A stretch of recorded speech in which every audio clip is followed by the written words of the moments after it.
olmayan birinin adaletine sökenip dünya ehline yalvarırsa, bir dünya ki yazmışında heriflerde eğridir, onda ne düzgü aktarırsa,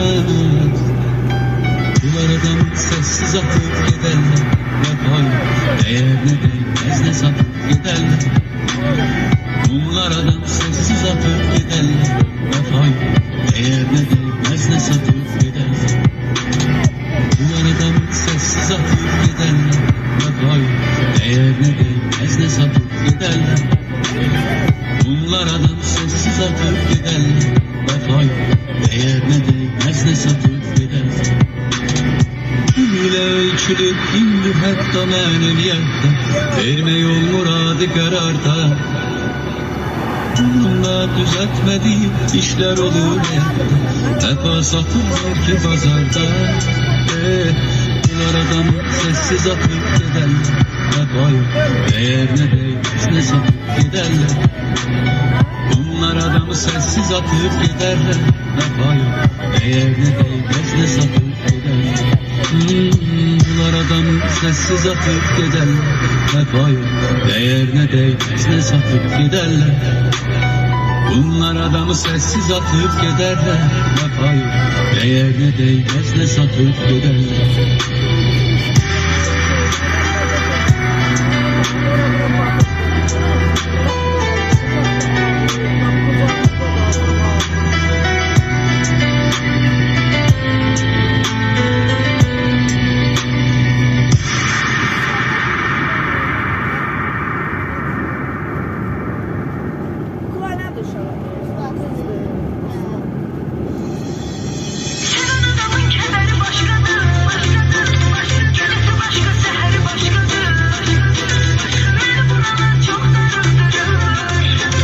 Sevdiğimi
başka.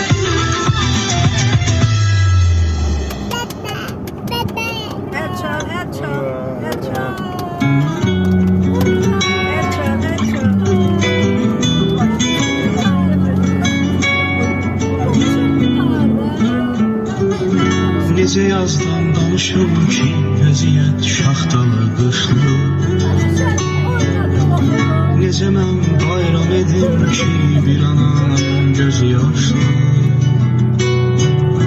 Bir şəhid vermiş ananı, ürəyim heç nə unutmaz.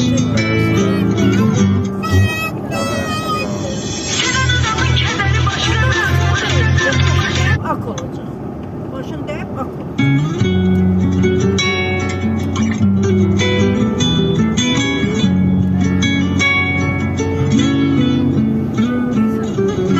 Necə yazdan danışım.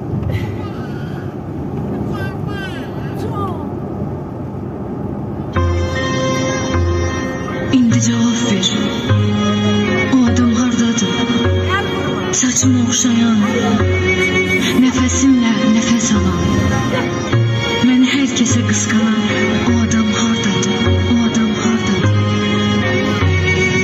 Ətrime doymayan, canıma kıymayan, mənsiz uyumayan o adam hardadır? Göz yaşını bağlayan, ürəyini dağlayan, mənsiz ağlayan o adam hardadır?